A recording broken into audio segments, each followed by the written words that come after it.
The USS Zumwalt, pride of the Navy, sat dead in the water, its cutting-edge turbines silent just hours before a critical mission. Top engineers scrambled their high-tech tools, failing to crack the mystery. In a last-ditch call, they summoned Jack Ramsey, a name half forgotten by the brass, a firefighter from a sleepy coastal town, his grease-stained hands hiding a genius for machines. As he stepped onto the base toolbox in hand, skeptical eyes followed.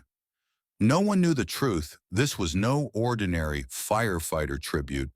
Jack's past, buried under years of injustice, was about to roar back to life, and the fate of a ship hung in the balance. Welcome to the Firefighter Tribute channel. Before we dive deeper into this story, we'd love to hear from you in the comments below. Where are you tuning in from? Share your thoughts or a story about the firefighters who've touched your life.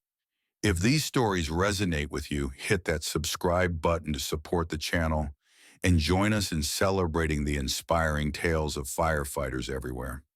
The sun was barely up, painting the sky over Havensport, North Carolina, in streaks of pink and gold. The air carried the salt of the sea, mingling with the faint smell of motor oil from Jack Ramsey's workshop. It was a small weathered shed near the docks, its tin roof rusted at the edges. Walls lined with stacks of old boat parts and tools hung on worn wooden pegs. A vintage radio sat on a shelf, crackling softly as Johnny Cash's voice filled the space with Ring of Fire. Jack, a man of 52, with a graying beard and hands calloused from years of work, crouched over an outboard motor, his brow furrowed in concentration. The engine was a mess, its gears gummed up from months of neglect, but Jack's fingers moved with a quiet confidence, like a surgeon tending to a patient. He tightened a bolt, then paused to wipe his hands on a rag so greasy it barely made a difference. The waves lapped against the docks outside, a steady rhythm that had become the heartbeat of his life. Havensport was a small town, the kind where everybody knew everybody, and Jack was a fixture here, a firefighter who spent his days at the station and his nights in this workshop fixing boats for fishermen who couldn't afford new parts. To them, he was just Jack, the guy who could make any engine hum again. Few knew the story of who he'd been before, and Jack liked it that way. The workshop door creaked open, and Maggie Walsh stepped inside, her sneakers scuffing on the concrete floor. She was in her late 60s, her silver hair pulled back in a loose bun, carrying a thermos of coffee and a paper bag from her diner down the street. "Morning, Jack," she said, her voice warm with a hint of a Carolina drawl. "Figured you'd be up to your elbows in grease already." Jack glanced up, a faint smile tugging at his lips. "Morning, Maggie. You're up early for a Sunday." Early, half the town's already been in for pancakes. She set the thermos and bag on his workbench. "Brought you some coffee and a biscuit. Can't have our hero starving out here." Jack chuckled, shaking his head. "Hero, huh? Tell that to this engine. Been cussing me out all morning." Maggie leaned against the workbench, crossing her arms. "You'll have it purring by noon, and you know it. Ain't a motor in Havensport you can't fix." She paused, her eyes softening. "You ever think about doing something bigger with that gift of yours, more than just patching up fishing boats?" Jack's smile faded, and he turned back to the engine, picking up a wrench. "This is plenty, Maggie. Keeps me busy." She studied him for a moment, sensing the weight behind his words. Maggie had known Jack for years, ever since he'd come back to Havensport with a duffel bag and a past he didn't talk about. She knew enough to piece together the basics. He'd been in the Navy, a machinery officer until something went wrong. But Jack wasn't one to dwell, and she didn't push. "Well," she said, straightening up, "you change your mind, you let me know. World could use a few more Jack Ramseys." Before he could reply, his radio crackled, cutting through Johnny Cash with a burst of static. "Engine 1, this is dispatch," a voice said. "Wildfire risk is up with this dry spell. Chief wants all hands for a briefing at 1600. Jack set the wrench down and grabbed the radio. "Copy, dispatch. I'll be there." He glanced at Maggie. Duty calls. She nodded, already heading for the door. Go save the world, Jack. I'll lock up here. By late afternoon, the Havensport fire station was alive with activity. The bay doors were open, letting in the humid sea air as firefighters checked gear and polished the trucks. Jack stood in the locker room, pulling on his turnout coat, the heavy fabric settling over his shoulders like an old friend. At 52, he was older than most of the crew, but he carried himself with a quiet strength, his movements deliberate and sure. Eddie Torres, a lanky firefighter in his mid-30s, was lacing up his boots nearby. Hey, Jack, he said, grinning. You think Chief's gonna make us run the hose drill again? My arms are still sore from last week. Jack smirked, adjusting his coat. If you'd quit showboating with that nozzle, you wouldn't be whining now. Eddie laughed unfazed. Man, you're cold. So how'd you get so good with the trucks anyway? I saw you tinkering with Engine 2 yesterday. Thing runs like it's brand new. Jack paused, his hand on his locker door. The question caught him off guard, stirring memories he usually kept buried. He leaned against the locker, his voice low.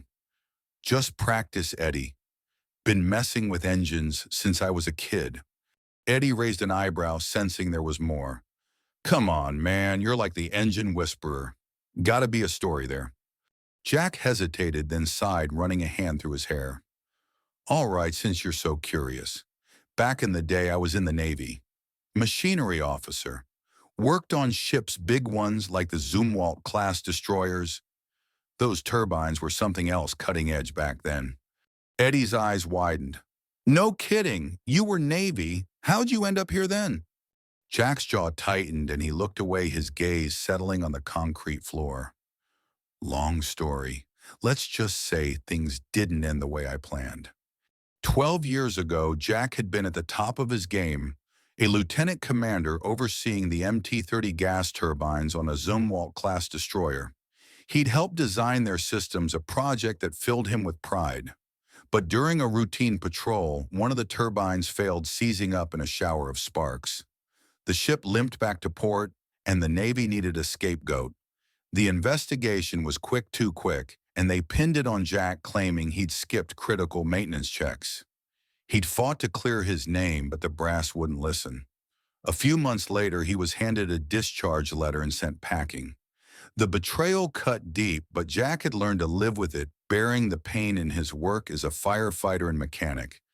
Before Eddie could press further, Captain Laura Bennett appeared in the doorway, her arms crossed. She was in her early 50s with short cropped hair and a no-nonsense stare that could silence a room. Ramsey Torres, quit yapping and get to the briefing room. We've got a storm coming and I don't need my crew slacking. Yes, ma'am, Jack said, grabbing his helmet. Eddie followed, still glancing at Jack with curiosity. In the briefing room, Laura outlined the wildfire risk, her voice steady but urgent. Dry spells got the brush tinderbox ready, she said, pointing to a map of the county. If this storm brings lightning, we could be looking at multiple starts. Ramsey, I need you to check the pump systems on all rigs before we roll out. Jack nodded. On it, Chief. As the crew dispersed, Laura caught Jack's arm. Heard you talking to Eddie, she said quietly.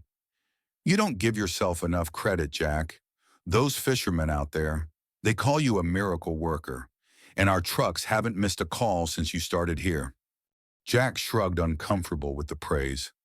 Just doing my job, Chief. She smiled, a rare softness in her eyes. Keep it up, Ramsey. That evening, back in his workshop, Jack was elbow deep in another engine when his phone buzzed on the workbench. He wiped his hands and picked it up, frowning at the unknown number.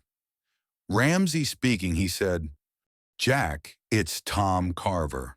The voice was familiar, weathered by years but unmistakable. Admiral Tom Carver, Naval Sea Systems Command. Jack's grip tightened on the phone. Tom had been a lieutenant when they'd worked together, a sharp kid who'd looked up to Jack. Tom, he said, his voice cautious. Been a long time. Too long, Tom said. I'm sorry to call out of the blue, but we've got a problem, Jack. A big one. Jack leaned against the workbench, staring at an old Navy photo tucked into the corner of a shelf, him and his crew grinning on the deck of a destroyer. Go ahead. It's the USS Zumwalt docked at Norfolk. Her MT-30 turbine's down, and we can't figure out why. 5 of our best engineers have torn it apart, and they're coming up empty. We've got a mission in 72 hours classified high priority. If that ship doesn't sail, we're in deep trouble. Jack's chest tightened, memories of the Zumwalt flooding back. Why me, Tom? I haven't touched a Navy turbine in 12 years. And last I checked, I don't have clearance. Clearance is being processed as we speak, Tom said. And you're the best I ever worked with, Jack. I never bought that report about the failure back then. I know what you can do. We need you. Jack was quiet, his eyes tracing the photo. The sea outside roared as the storm drew closer. I don't know, Tom. That life's behind me. Please, Jack, one job. Get us through this and I'll owe you. Jack ran a hand over his beard, then sighed. All right, send a car. I'll be ready. Tom's relief was palpable. Thank you, Jack. Car'll be there at 0600. See you soon. Jack hung up, setting the phone down slowly. He walked to the workshop door and stepped outside, the wind whipping at his jacket. The sky was dark, heavy with clouds, and the sea churned below. For the first time in years, he felt the pull of his old life, the hum of a turbine calling him back. The next morning, a black SUV pulled up to the workshop just as the first raindrops fell. Jack stepped out carrying his battered toolbox, his firefighter jacket zipped against the chill. The driver, a young Navy recruit, gave him a quick nod. Mr. Ramsey, hop in. The drive to Norfolk Naval Base was quiet, the rain pattering against the windows. Jack watched the coastline pass his mind, drifting to the last time he'd been on a base, the day he'd walked out, discharge papers in hand.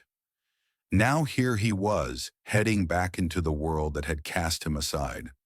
The base sprawled along the Virginia coast, a maze of docks, cranes, and warships gleaming under the gray sky. The USS Zumwalt loomed at the main pier, its angular hull cutting a stark silhouette against the water. Jack felt a pang of pride, remembering the days he'd spent designing her systems. The driver pulled up to a massive hangar, its doors open to reveal a hive of activity inside. Jack stepped out, toolbox in hand, and was met by Admiral Tom Carver, a tall man in his early 60s with silver hair and a firm handshake. Jack, Tom said, his voice warm. You haven't aged a day. Jack smirked. Wish I could say the same for you, Admiral. Tom laughed, clapping him on the shoulder. Come on, let's get you inside. The team's waiting. The maintenance hangar was a cathedral of steel and concrete, its high ceiling echoing with the hum of machinery. Technicians moved between workstations, their boots clanging on the polished floor. In the center, mounted on a reinforced platform, was the MT-30 gas turbine, its silver casing open to reveal a maze of compressor blades and wiring. Yellow safety lines marked the area, and a digital display on the wall showed real-time data, vibration levels, temperature, pressure. A group of engineers stood near a control panel led by Chief Engineer Ryan Patel, a wiry man in his mid-40s with a clipboard in hand. Beside him was Lieutenant Sarah Kim, a sharp-eyed woman in her late 20s, her uniform crisp. They glanced up as Jack approached, their expressions shifting from curiosity to skepticism. Mr. Ramsey, Patel said, his tone professional but cool. Admiral Carver says you're here to help with the turbine. Jack nodded, setting his toolbox down. That's right. What's the situation? Patel gestured to the turbine. She loses power after 90 seconds at full load. We've replaced filters, recalibrated sensors, checked every circuit. Nothing shows up on diagnostics. Sarah Kim crossed her arms, a faint smirk on her lips. With all due respect, sir, we've got state-of-the-art tools here. What exactly are you planning to do that we haven't? Jack met her gaze unfazed. Run the turbine. Full throttle, 75 seconds. Patel's eyes widened. Absolutely not. We can't risk damaging it further without full safety protocols. Then you'll never find the problem, Jack said, his voice calm but firm. You want this fixed, you run it my way. Patel glanced at Tom, who nodded. Do it, Ryan. Jack knows what he's doing. Patel sighed, clearly annoyed, and turned to his team. Prep the turbine for a live test. And I want complete silence in here. No chatter, no radios. As the technicians cleared the area, Sarah muttered to a colleague, "What's he gonna do? Wave a magic wand. Guy looks like he just walked off a fire truck." Jack ignored her, opening his toolbox and pulling out a steel tuning rod, its ends worn smooth from years of use. He walked to the turbine, placing one end against the casing and the other to his ear. The engineers exchanged glances, some stifling laughs. "This is a joke, right?" Sarah said, loud enough for Jack to hear. "You're gonna listen to it like it's a seashell." Jack didn't respond, his focus on the turbine. "Start it," he said. The engine roared to life, a deep, throaty rumble that filled the hangar. Jack closed his eyes, letting the vibrations travel through the rod. After 45 seconds, he signaled to increase the throttle. The noise grew deafening, shaking the floor. At 75 seconds, he raised a hand. "Shut it down!" The turbine wound down, leaving a ringing silence. Jack stepped back, lowering the rod. "It's not your filters or sensors," he said. "The compressor blades are misaligned. Harmonic resonance at peak RPMs is throwing them off center. It's subtle, but it's there." Patel stared, his clipboard forgotten. "Misaligned. That didn't show up in any of our tests. Check the axial clearances with a laser," Jack said. "You'll see it." Sarah shook her head, incredulous. "You're saying 5 engineers with PhDs missed a basic alignment issue because you heard it with a stick?" Jack picked up his toolbox. "Do what you want. I'm done here." He started for the exit, ignoring the murmurs behind him. Tom caught up with him outside the rain, now a steady drizzle. "Jack, that was something else. You sure about this?" Jack nodded. "They'll find it. Just needed someone to listen." Back in the hangar, Patel's team ran the laser alignment test, their skepticism giving way to shock as the data confirmed Jack's diagnosis. The compressor blades were off by a fraction of a millimeter, enough to cause the failure. By evening, they'd realigned the turbine, and it ran smoothly, its hum steady and strong. The next morning, Jack was back at the hangar, summoned by Tom. The rain had stopped and the sky was clearing, casting a soft light over the base. Patel approached, his expression softer than before. "Mr. Ramsey," he said, extending a hand. "We ran the tests again. You were right. Dead on. The Zumwalt's ready to sail thanks to you." Jack shook his hand, nodding. "Glad it worked out." Sarah stepped forward, her cheeks flushed. "I owe you an apology, sir. I didn't think... Well, I was wrong. How'd you know?" Jack smiled faintly. "Machines talk, Lieutenant. You just gotta know how to listen." Tom joined them, holding a white envelope. "Jack, this is your payment for the job. And something else." He handed it over. "We reviewed the incident from 12 years ago. Archived logs showed the failure was due to a defective bearing, not maintenance. The Navy owes you an apology. This is official recognition of your service." Jack opened the envelope, scanning the letter inside. His throat tightened, but he kept his voice steady. "Appreciate it, Tom." "There's more," Tom said. "We could use you back, Jack. Consultant full clearance. You name the terms." Jack looked out at the Zumwalt, its hull gleaming in the morning light. For a moment, he saw himself back on the bridge, the hum of the turbines under his feet. Then he thought of Havensport, the fire station, the workshop, the fishermen counting on him. "I'm good where I am," he said. "Got a crew back home that needs me." Tom nodded, a quiet respect in his eyes. "Fair enough, but the door is always open." As Jack walked to the helipad, Patel called after him, "Mr. Ramsey, I've studied that turbine for years, but you showed me there's always more to learn. Thank you." Jack gave a quick nod, then boarded the waiting helicopter. The pilot, a young woman with a crisp salute, started the engines, and the chopper lifted off, its blades thumping against the air. Jack took a seat by the window, watching the bay shrink below. The Zumwalt was preparing to depart her crew, moving with purpose along the decks. As the chopper climbed, Jack saw her sail out of the bay, cutting through the waves with a trail of white foam. The turbines sang a deep, steady note that carried across the water. He leaned back, a quiet peace settling over him. The ship carried a piece of him, his skill, his truth, and that was enough. Back in Havensport, the fire station was buzzing when Jack returned. Eddie greeted him at the bay doors, grinning. "Heard you saved the Navy's bacon, man. You gonna tell us the story or what?" Jack smirked, tossing his gear into his locker. "Not much to tell. Just fixed an engine." Laura Bennett appeared, her arms crossed. "Don't play humble with me, Ramsey. Words out you're a hero." "Again." Jack shrugged, but the crew's cheers echoed through the bay, warming him more than he'd admit. That evening, he was back in his workshop repairing a boat engine for a local fisherman named Sam. Maggie stopped by, leaning against the doorframe. "Town's talking about you, Jack. Navy hero firefighter mechanic. You ever get tired of saving the day?" Jack chuckled, tightening a bolt. "Just another day, Maggie." Sam, a grizzled man in his 70s, clapped Jack on the shoulder. "This town's lucky to have you, son. Engine's good as new."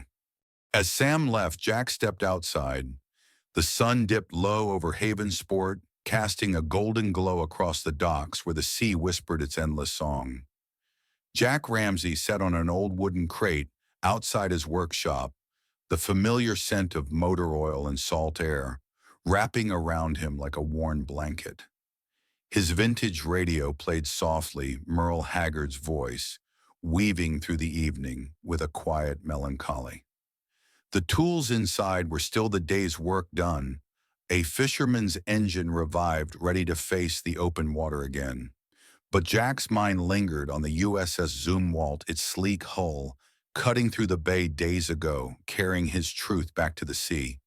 Inside the workshop, a new edition hung on the wall, a framed letter from the Navy, its words of apology and recognition catching the last rays of light. Jack hadn't put it there for himself. It was Maggie's doing her way of saying his story mattered. He'd protested, but she just smiled and said, "This town needs to know who you are, Jack. Not just the firefighter, not just the mechanic, the man."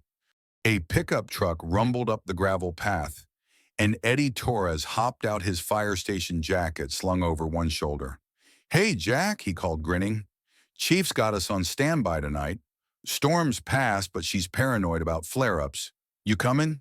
Jack nodded, standing slowly. "Yeah, I'll be there. Just give me a minute." Eddie leaned against the truck, his grin softening.